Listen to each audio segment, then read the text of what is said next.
杨开，你入门3年，147场挑战无一获胜，此次以名相搏，境界却毫无提升，你图什么？软柿子，随便你。Halo guys, apa kabarnya hari ini? Masih baik-baik aja kan? Di video kali ini kita akan melanjutkan cerita Donghua, Martial Peak. Oke, nggak usah lama-lama lagi, kita langsung aja ke ceritanya. Pada saat ini penyelidikan indera ilahi mereka mengungkapkan bahwa gadis itu baru berada di tingkat ketiga alam pengembalian kekosongan. Mereka saling bertukar pandang, keduanya melihat antusiasme di mata masing-masing. Salah satu pendekar bela diri yang agak gemuk memaksakan senyum, berpura-pura dewasa dan dapat diandalkan, dan bertanya dengan lembut. "Nona muda, apa yang membawamu kemari? Mungkin Anda tersesat." Mata indah Lo Bing berbinar dan dia menatap pendekar bela diri gemuk itu dengan heran dan berkata, "Bagaimana Anda tahu? Saya tersesat. Saya tidak tahu bagaimana caranya kembali." Pendekar bela diri gemuk itu terkejut, berpikir bahwa dia hanya mengarang cerita di tempat dan itu benar-benar berhasil secara tidak sengaja. Melihat ekspresi gembira gadis itu yang tampaknya tidak dibuat-buat, dia segera menyadari bahwa dia adalah seseorang yang jarang meninggalkan rumahnya dan tidak mengetahui dunia luar. Dia batuk ringan, memasang sikap kasihan dan berkata, "Gadis kecil, jangan takut. Dengan kami berdua di sini tidak ada yang akan menyakiti Anda."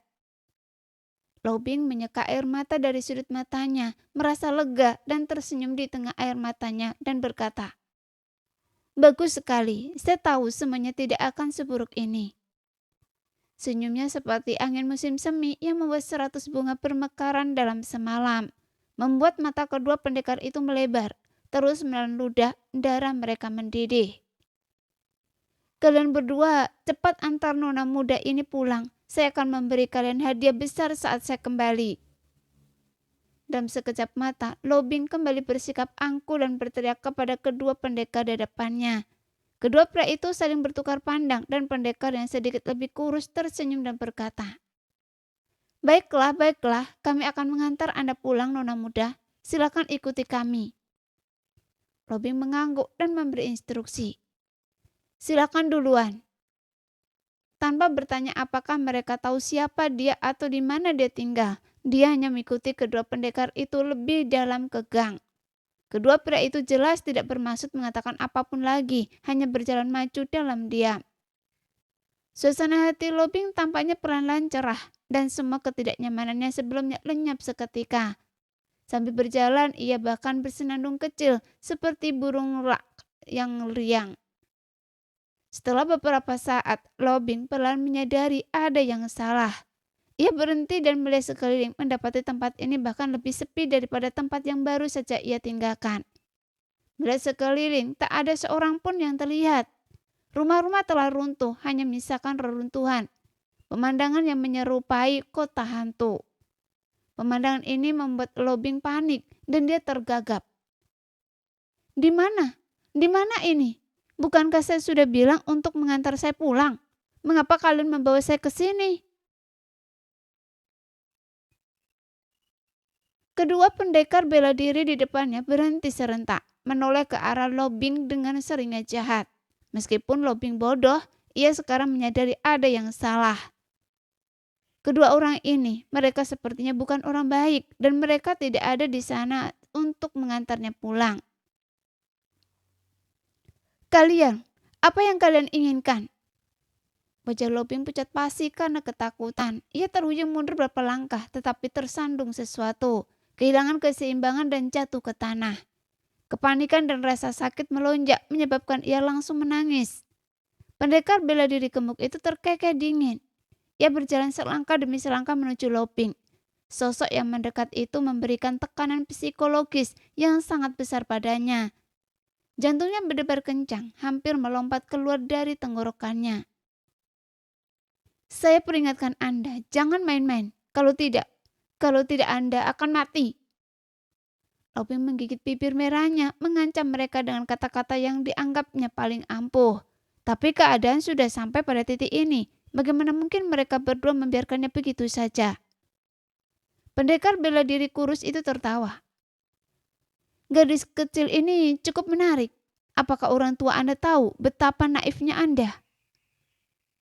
Pendekar bela diri gemuk itu menyeringnya lebih tajam berkata, teriaklah, teriaklah sepuasmu. Di tempat terkutuk ini, bahkan jika Anda berteriak sekuat tenaga, tidak ada yang akan memperhatikan Anda.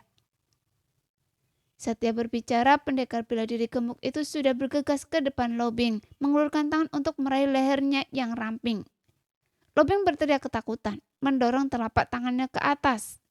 Saat energi sucinya melonjak, ia melepaskan serangan yang kuat. Tapi bagaimanapun ia hanyalah pendekar bela diri alam pengembalian kekosongan tingkat 3. Dia tidak pernah menyukai kultivasi sejak kecil, dan tingkat kultivasinya saat ini hanya dicapai dengan akumulasi dan bantuan sejumlah besar harta karun langka dan berharga. Energi sucinya tidak murni dan gerakannya belum mahir. Baik pendekar bela diri gemuk maupun kurus telah mencapai alam raja kekosongan, sehingga pendekar bela diri gemuk dengan mudah menangkis serangan itu dengan lambean tangannya yang santai. Kemudian dia memukul Lobing 2 kali di bahu dengan kecepatan kilat. Lobing langsung lemas, tidak mampu mengumpulkan kekuatan apapun. Meridiannya tersumbat dan kultivasinya ditekan. Dia hanya bisa menyaksikan tanpa daya saat pendekar bela diri gemuk itu mengulurkan tangan dan perlahan melepaskan ikat pinggang pakaiannya. Tidak, tidak!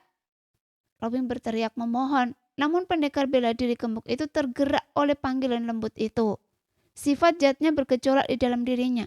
Nafas-nafas keluar dari lubang hidungnya, matanya memerah dan dia menelan ludah berkata, suara gadis ini sungguh indah. Surga memiliki mata, mengizinkan kakak dan saya bertemu dengan kecantikan yang menakjubkan seperti ini.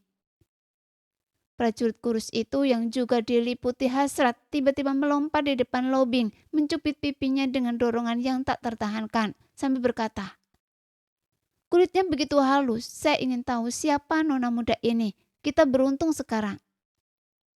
Mendengar ini, Lobing dengan kekuatan yang tiba-tiba meledak berteriak, saya putri penguasa kota, lepaskan saya sekarang atau ayah saya akan tahu dan kalian akan mati. Mendengar ini, baik prajurit gemuk maupun kurus itu membeku, wajah mereka pucat pasi. Prajurit gemuk itu berkeringat deras, menyeka dahinya hanya untuk mengeluarkan lebih banyak keringat. Aliran yang tak berujung. Dia tergagap.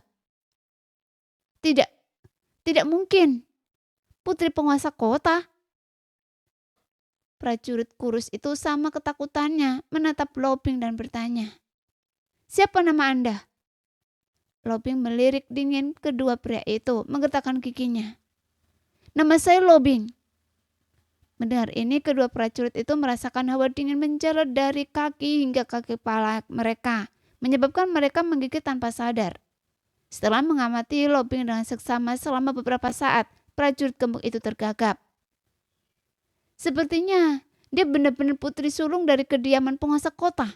Saya pernah melihatnya dari jauh. Sudah berakhir. Semuanya sudah berakhir.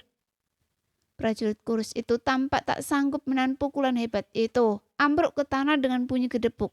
Matanya berkaca-kaca, bergumam tanpa henti.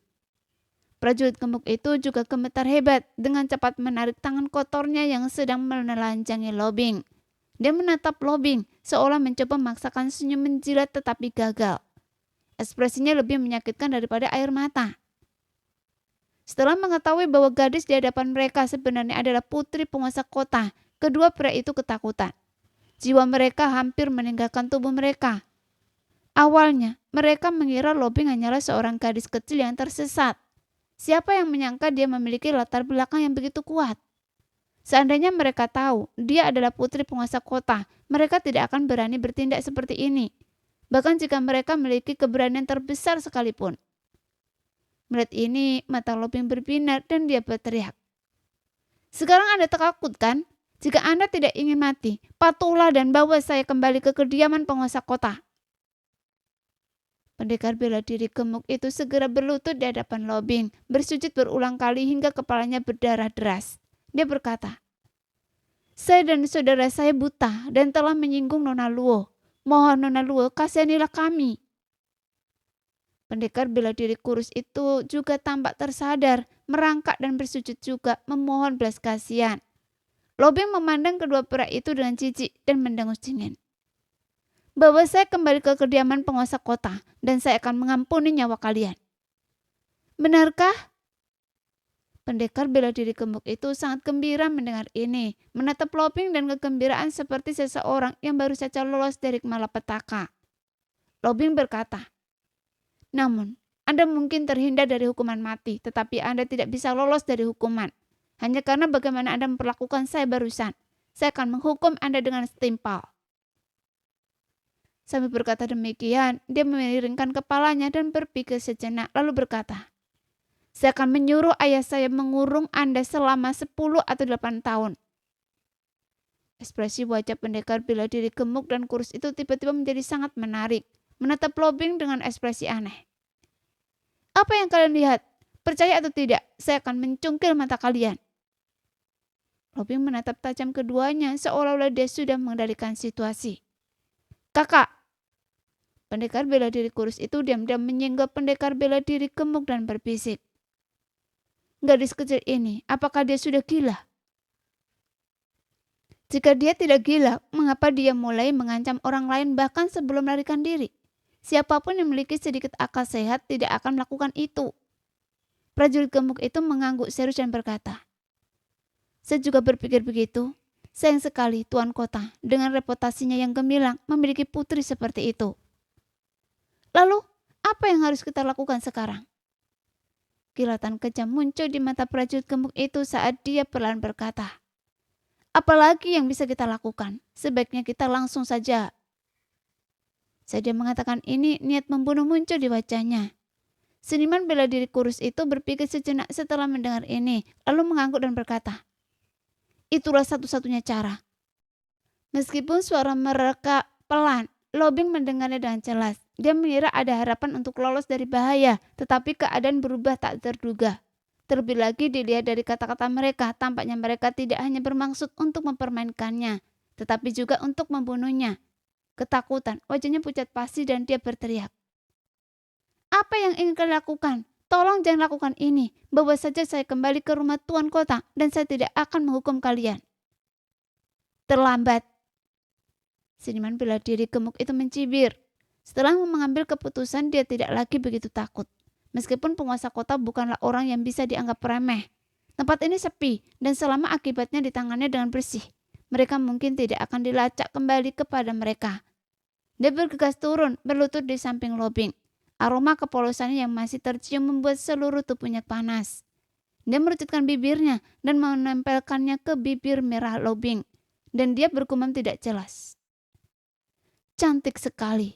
Jika saya bisa memilikinya sekali saja, saya akan mati tanpa penyesalan. Pergi!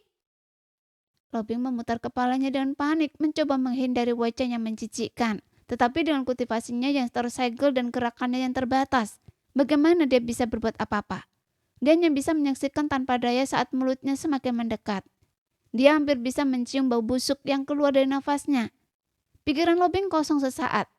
Di saat kritis ini, bayangan yang terlintas di benaknya bukanlah ayahnya yang penyayang atau Qiu Yu yang selalu menuruti setiap kata-katanya, melainkan sosok Yang Ke yang menjijikkan.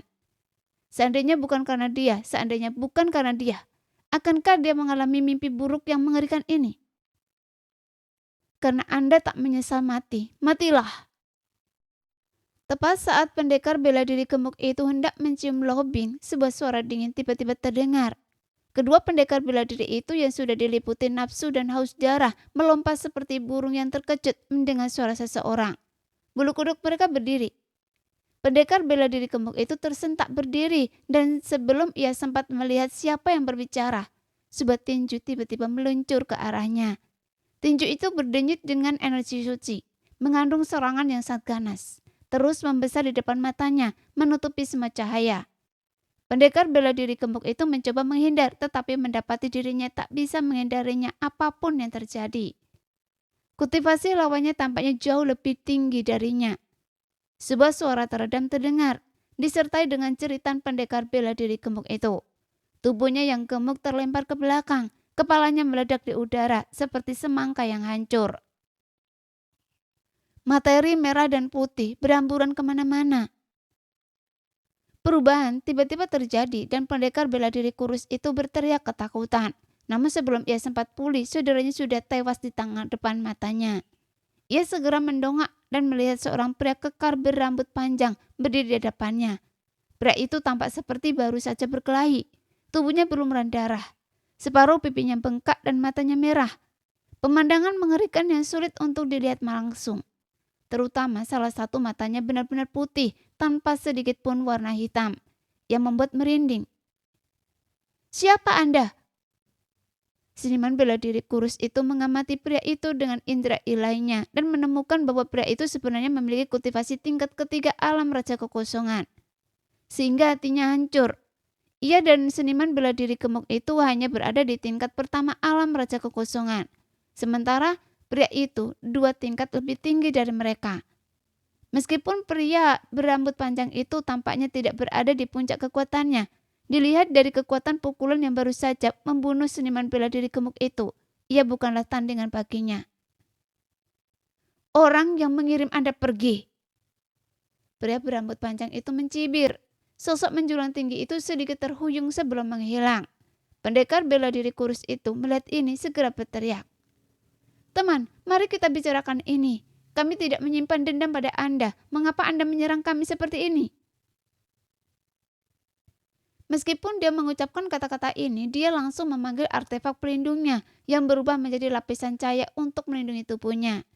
Tiba-tiba suara pria kekar dan berantakan itu terdengar di belakangnya. Dingin, membekukan, seperti panggilan kematian. "Apa gunanya berbicara dengan sampah seperti Anda yang menindas pria dan wanita? Matilah!"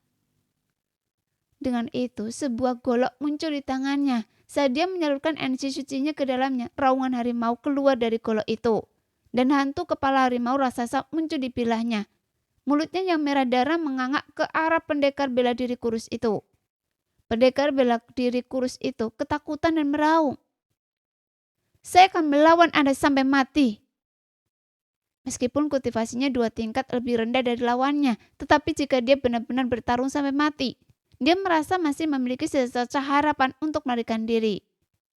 Pendekar bela diri gemuk itu tewas hanya dengan 1 pukulan karena kecerobohannya dan bahkan belum mengaktifkan harta rahasianya. Sekarang, harta rahasia pertahanannya melindunginya. Dia pasti tidak akan terbunuh dalam 1 pukulan. Tetapi keadaan berkembang di luar dugaannya. Pedang besar lawannya menebas dengan kekuatan luar biasa, menembus pertahanan dan terus melaju. "Tidak, itu tidak mungkin." Pendekar bela diri kurus itu berdiri di sana, tercengang, menatap luka besar di dadanya yang membentang dari bahu hingga perutnya. Dia mendongak ke arah pria kekar berambut acak-acakan itu dan berkata dengan suara serak, "Apakah Anda seorang ahli alam Sumberdo?" Baru saja dia dengan jelas merasakan aura yang memiliki oleh pendekar bela diri alam Sumberdo. Dan pedang besar di tangannya lawannya jelas merupakan harta rahasia alam Sumberdo. Itulah mengapa pedang itu dapat dengan mudah menembus pertahanannya dan memberikan pukulan fatal. "Mengapa? Banyak bertanya ketika Anda akan mati." Cemooh pendekar bela diri berambut acak-acakan itu. Begitu kata-kata itu keluar dari mulutnya, darah menyembur dari tubuh pendekar bela diri kurus itu seperti air mancur, membelahnya menjadi 2. Organ dalamnya semuanya terlihat. Udara dipenuhi bau darah yang menyengat. Lobing tergeletak di tanah, gemetar hebat. Matanya yang indah melebar, giginya berkemelutuk. Dia menoleh dan mulai muntah. Karena dimanjakan sejak kecil, dia belum pernah menyaksikan pemandangan berdarah dan kejam seperti itu. Dampak visual yang begitu kuat terlalu berat untuk ditanggungnya. Setelah muntah beberapa saat hanya mengeluarkan empedu, Lobing merasa sedikit lebih baik. Wajah pucatnya menoleh ke pria kekar yang berantakan itu. Ekspresinya penuh rasa terima kasih yang luar biasa. Dan dia bertanya dengan suara gemetar, Apakah mereka sudah mati?" Pria kekar yang berantakan itu meliriknya dengan dingin. Entah mengapa, rasa jijik yang mendalam terlintas di matanya yang sebelah. Dia tidak menjawab, tetapi hanya mendengus dan menyarungkan pedang panjangnya. Kemudian dia berjalan ke Lobing dan menepuknya beberapa kali. Kultivasi Lobing yang tersegel langsung dilepaskan dan energi sucinya mengalir melalui meridiannya sekali lagi. Ia berdiri dengan gemetar, melirik takut pada mayat-mayat pendekar bela diri gemuk dan kurus di sampingnya sebelum dengan cepat mengalihkan pandangannya. Menutup mulutnya dan muntah lagi. Tapi pria kekar berambut panjang itu tetap diam, hanya berdiri di sana mengamati dengan dingin. Setelah sekian lama, Lobing akhirnya mendongak ke arah pria kekar berambut panjang itu dan berkata, "Terima kasih." Ia berterima kasih berulang kali dengan tulus. Bagaimanapun jika pria kekar berambut panjang ini tidak tiba-tiba muncul, nasib tragis yang sesungguhnya menantinya. Ia belum pernah menghadapi krisis seperti itu sebelumnya, dan pada saat kritis itu, ia terus-menerus berfantasi bahwa seseorang akan muncul untuk menyelamatkannya. Seseorang benar-benar datang untuk menyelamatkannya, meskipun orang ini tampak agak menakutkan, dengan penampilan yang mengerikan dan menakutkan. Lobing entah mengapa tidak begitu takut padanya. Sebaliknya, perawakannya yang menjulang tinggi seperti menara besi memberinya rasa aman yang tak dijelaskan. Lobing tak bisa menahan diri untuk berfantasi bahwa jika ia bisa dilindungi oleh sayap selebar itu, ia tidak akan pernah mengalami kemalangan lagi. Perasaan ini adalah sesuatu yang tidak pernah diberikan ayahnya dan bahkan Kyuyu kepadanya. Entah mengapa jantungnya tiba-tiba berdebar lebih kencang dan perasaan aneh perlahan tumbuh di hatinya. "Siapa nama Anda?" Lobing bertanya dengan malu-malu menatap pria bertubuh kekar itu. Pria bertubuh kekar dengan rambut acak-acakan itu meliriknya, mata tunggalnya dipenuhi ketidakpedulian.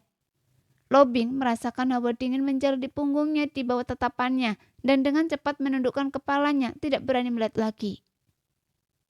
"Chaihu." Pria bertubuh kekar dengan rambut acak-acakan itu tiba-tiba mengucapkan dua kata. Lobing senang mendengarnya, mengangkat kepalanya dan tersenyum cerah. "Jadi, Kakak Chai, nama saya Lobing, saya putri penguasa kota. Saya tidak tahu apakah Anda pernah mendengar tentang saya." Setelah mengatakan ini, dia tiba-tiba membeku. Karena selain Kyuyu, dia tidak pernah memanggil pria lain dengan begitu mesra. Tetapi di depan pria bertubuh kekar ini, dia secara alami menggunakan gelar itu. Dia tidak merasa tidak nyaman sama sekali. Sebaliknya, setelah meneriakkan itu, perasaan gembira meluap dalam dirinya, seolah-olah dia telah melakukan sesuatu yang luar biasa. "Ada apa dengannya?" Mata indah Lobing dipenuhi kebingungan. "Saya tahu siapa Anda," jawab Chaihu dengan tenang, mengalihkan pandangannya ke tempat lain, seolah tidak ingin penampilannya yang menakutkan menakuti orang lain. "Benar, meskipun saya jarang keluar karena Kakak C tinggal di kota Tianhe, Anda pasti pernah mendengar tentang saya." Lobing tersenyum, membuat seluruh dunia tampak lebih cerah. Setelah ragu sejenak, dia berkata, "Kakak C, saya tersesat. Bisakah Anda mengantar saya pulang?" Ia tampak lemah dan rapuh, dan wajahnya masih pucat karena ketakutan yang baru saja dialaminya. Sepertinya tidak ada pria yang akan menolak permintaan seperti itu.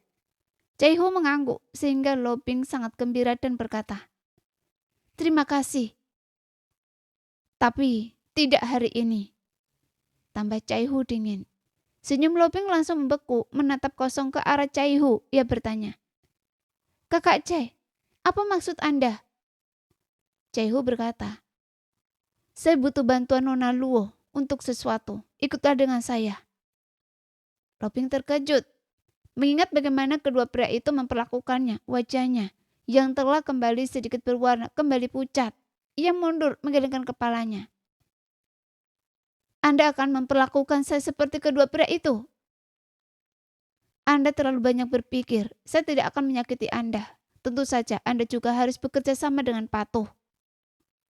Saat berbicara, Chaihu mengulurkan tangan untuk meraih Lobing. "Tidak!" teriak Lobing, tetapi kultivasi Chaihu jauh lebih unggul daripada kedua pria sebelumnya. Bagaimana ia bisa menolak? Ia langsung tak berdaya.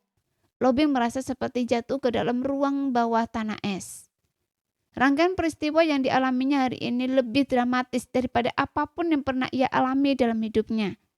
Ia tidak pernah membayangkan akan diusir oleh seekor serigala hanya untuk bertemu dengan harimau lain di tempat lain. Ia terus memukul lengan Cai-Hu, berteriak, orang jahat, kalian semua orang jahat."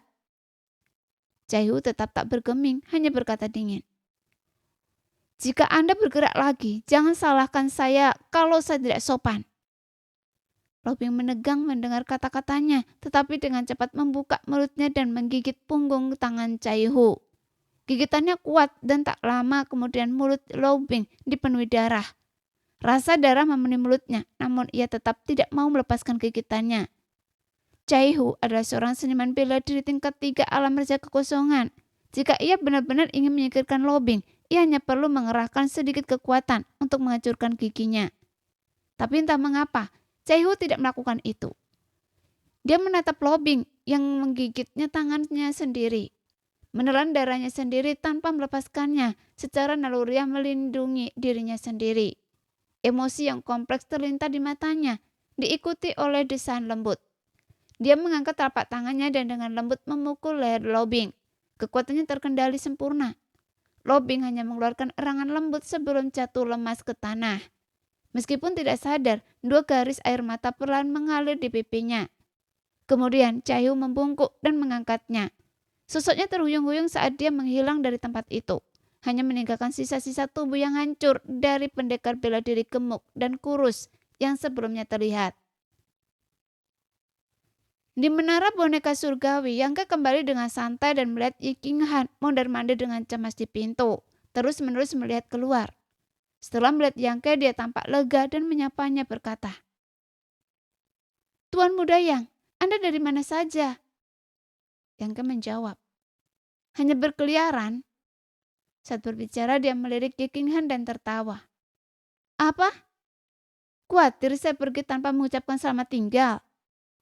Yi Qinghan melambaikan tangannya dan berkata, Tidak, saya hanya tidak bisa menemukan Tuan Muda Yang dimanapun dan tidak ada orang lain yang bisa menjawab pertanyaan saya." Yang Ke berkata, "Jangan khawatir, saya tidak akan mengingkari janji saya pada Anda. Sebenarnya saya akan memberitahu Anda saat saya pergi, tetapi sepertinya ada lebih dari 1 orang di kamar Anda. Jadi saya tidak ingin merepotkan Anda."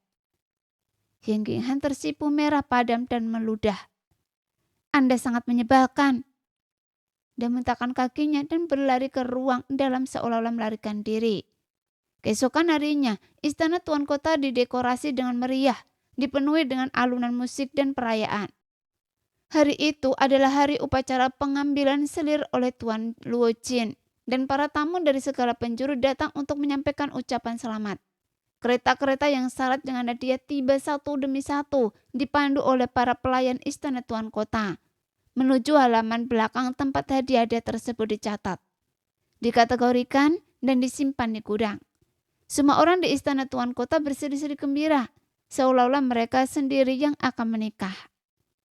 Di pintu masuk istana, para pelayan tampan dan para pelayan wanita cantik menyambut para tamu yang datang, berdiri dalam 2 baris masing-masing dengan senyum di wajah mereka dan tata krama yang sempurna. Setelah kedatangan semua tamu, seorang pembawa acara mengumumkan sekte mereka, menarik perhatian semua orang. Di dalam istana, para tamu dibawa ke aula dalam dan duduk di berbagai jamuan makan sesuai dengan status dan pangkat mereka. Perwakilan dari sekte-sekte yang paling kuat dan berpengaruh secara alami ditempatkan di barisan depan, diikuti oleh perwakilan dari sekte atau keluarga lain yang sedikit kurang kuat. Semakin jauh di hierarki, semakin rendah status perwakilannya, dan tidak ada yang berani keberatan dengan pengaturan ini. Semua orang tahu kekuatan dan pengaruh mereka sendiri. Istana penguasa kota pasti telah merencanakan ini sebelumnya, memastikan hal itu tidak akan menimbulkan ketidakpuasan. Yang Ke tiba bersama sekte 1000 daun dan yang lainnya, dengan rasa ingin tahu mengamati sekitarnya. Ini adalah pertama kalinya dia menghadiri pernikahan orang lain. Meskipun hanya upacara pengambilan selir, itu tetap merupakan peristiwa yang mengubah hidup. Dan dia merasa itu cukup bagus. Suasana meriah dan penuh sukacita tanpa sadar mengingatkannya pada Suyan, Xianingchang, Sang Qingluo, dan Suiyu. Gelombang penyesalan melanda dirinya. Ketika dia meninggalkan wilayah bintang asalnya, dia seharusnya memberi mereka pernikahan yang layak. membiarkan mereka merasakan kebahagiaan yang datang dengan menjadi seorang wanita. Sekarang dia menyadari bahwa dia berhutang budi kepada mereka begitu banyak. Awalnya ia tidak berniat datang hari ini, tetapi Ye King Han telah mengundangnya beberapa kali, dan Yang Ke tidak ingin Ye King Han terlalu memikirkannya. Khawatir ia akan pergi tanpa mengucapkan selamat tinggal, jadi ia ikut saja bersama anggota Sekte Seribu Daun. Dusian dan yang lainnya juga membawa beberapa hadiah ucapan selamat dari sekte mereka. Meskipun tidak terlalu berharga, jumlahnya cukup banyak. Hadiah-hadiah ini telah dimuat ke kereta dan ditempatkan di aula belakang oleh para pelayan penguasa kota sebelum mereka masuk. Baru kemudian dipimpin oleh pelayan lain. Mereka memasuki aula dalam tempat upacara diadakan. Aula dalam cukup besar dan meskipun terdapat lebih dari 100 meja, tidak terasa sesak. Setelah anggota Sekte Seribu Daun tiba, tempat itu sudah ramai dengan aktivitas. Tokoh-tokoh berpengaruh dari berbagai sekte sedang minum sendirian atau berkumpul dalam kelompok-kelompok kecil, terlibat dalam diskusi dan tawa yang meriah. Kesempatan seperti itu merupakan peluang bagus bagi banyak pihak untuk memperkuat ikatan dan meningkatkan saling pengertian. Pelayan yang memimpin jalan membawa Ye King Han dan yang lainnya ke meja tengah, tersenyum dan berkata, "Tempat duduk Anda di sini, para tamu terhormat. Mohon tunggu sebentar, upacara akan segera dimulai." Kemudian dia berbalik untuk pergi. Mendengar ini wajah Wuma menunjukkan ketidakpuasan. Dia mencengkeram kerah pelayan itu dan mendesis, "Tempat duduk kami di sini. Apa Anda yakin? Meja ini bukan di depan, melainkan agak ke belakang bagian tengah. Selusin atau lebih meja yang mengelilingi lokasi ini, selain Sekte Seribu Daun, semuanya ditempati oleh keluarga dan sekte yang lebih kecil. Beberapa mungkin hanya memiliki satu ahli alam sumber dao, yang kekuatannya sebanding dengan keluarga-keluarga besar di kota hutan Maple. Meskipun Sekte Seribu Daun tidak memiliki ahli alam kaisar, mereka memiliki beberapa ahli alam sumber dao. Mereka tidak akan pernah duduk di sini, bahkan jika tidak di salah satu meja depan. Mereka akan sangat penting. Pengaturan ini jelas merupakan tanda tidak hormat dan penghinaan." Pelayan itu terkejut oleh Wuma dan tergagap. "Saya hanya bertanggung jawab untuk mengantar tamu ke meja yang sesuai. Saya tidak tahu apa-apa lagi. Tolong lepaskan saya, Tuan. Tolong lepaskan saya." "Wuma, lepaskan." Dusian menundukkan kening dan memerintahkan dengan tenang, "Kakak senior."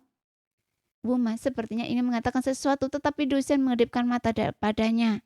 Dia menoleh dan melihat sekeliling, hanya untuk melihat banyak orang menatapnya dengan mata lebar. Tindakannya telah menarik banyak perhatian. "Karena Anda di sini, manfaatkanlah sebaik-baiknya," kata Dusian lembut. Mendengar ini, Wuma menggertakkan giginya dan dengan enggan melepaskan kerah pria itu. Masih terlihat kesal. "Duduklah dulu. Apa yang akan dipikirkan orang lain tentang kita?" Yang King Han merutkan kening dan duduk lebih dulu. Murid-murid Sekte Seribu Daun lainnya juga duduk dengan tenang, tetapi tidak satupun dari mereka terlihat senang. Wuma menggertakkan giginya dan berkata, "Kakak senior, mereka jelas-jelas mencoba mempermalukan kita. Bagaimana Anda bisa tahan?" Dusian meliriknya dan berkata, "Lalu, kenapa kalau Anda tidak tahan? Apakah Anda akan menghancurkan tempat ini atau membunuh bajingan tua itu?"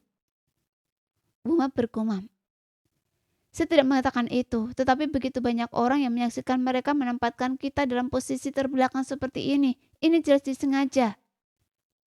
Yang King Han berkata, "Siapa yang memberitahu kita bahwa ini adalah wilayah mereka? Membuat keributan tidak akan ada gunanya bagi kita." Dusian mendengus dingin. "Lo Jin tahu, kita akan menelan pil pahit ini. Ingat penghinaan hari ini, dan kami akan membalas Anda 2 kali lipat besok." Wuma merasa marah, tetapi dia tahu dia tidak bisa mengubah situasi. Namun tatapan aneh dan bisikan dari para pendekar bela diri di sekitarnya membuatnya merasa seperti sedang diejek. Tiba-tiba dia merasa seperti sedang duduk di atas duri, dan seluruh tubuhnya tidak nyaman.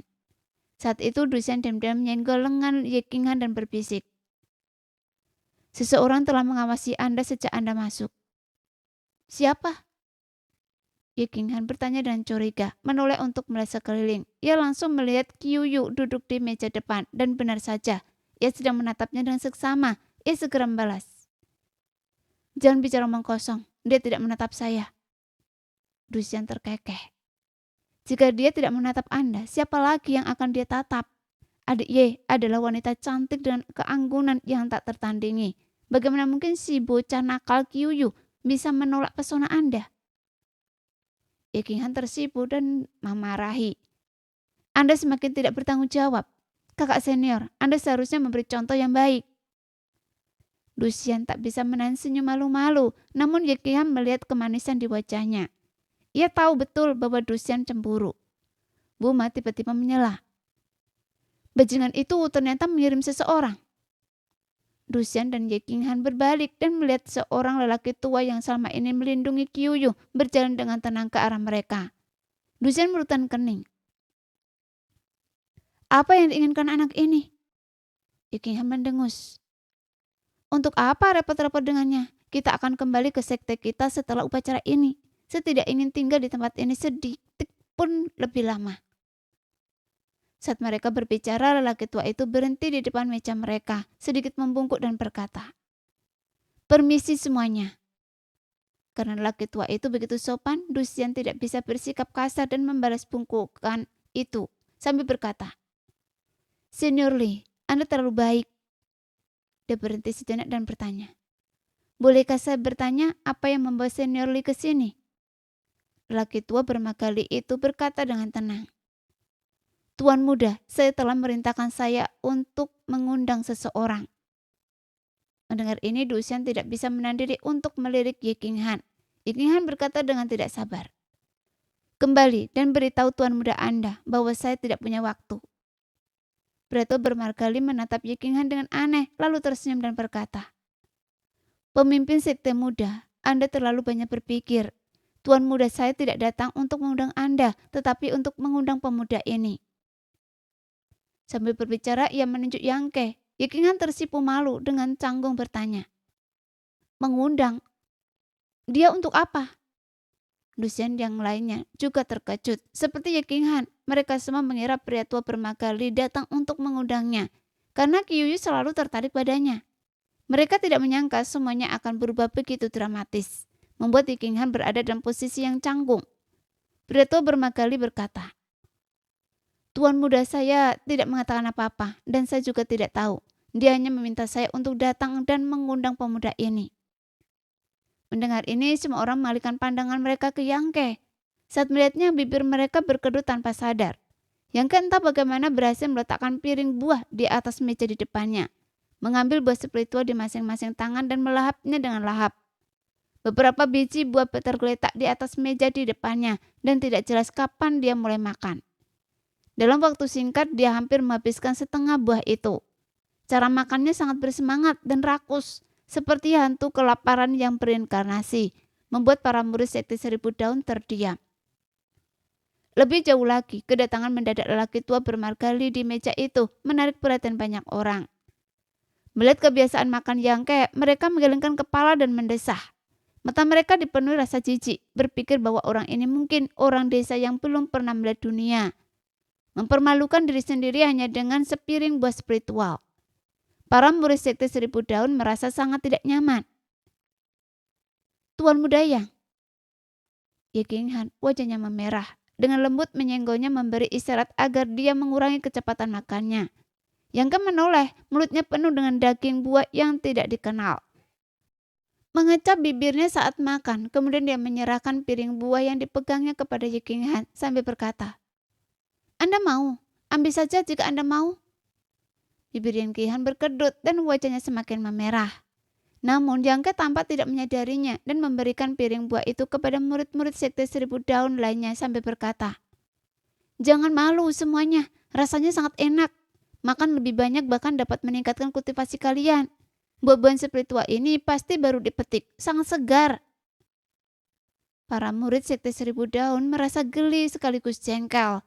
Mereka tidak tahu latar belakang Yangke dan mereka juga tidak tahu apa yang coba dilakukan Ye King Han dengan tetap menjaganya di sisinya. Melihatnya begitu malu, mereka semua malingkan muka, berpura-pura tidak mengenalnya. Dusian terbatuk ringan dan berkata, "Tuan muda Yang, Ini Senior Lee yang mencari Anda. Senior Lee yang mana? Tanya Yangke. Adik muda, kita bertemu lagi. Urat-urat di dahi lelaki tua bermagali itu berdenyut. Dia telah dibiarkan berdiri di sana cukup lama, diabaikan oleh Yangke. Sebagai ahli tingkat 3 sumber Do, dia tentu saja merasa kesal. Yangke lalu mendongak menatapnya, menyeringai dan berkata, "Jadi Anda, apa yang Anda lakukan di sini bukannya bersama Kyuyu?" Nah, sekian dulu cerita hari ini. Sampai jumpa lagi di lain waktu ya guys ya. Bye-bye.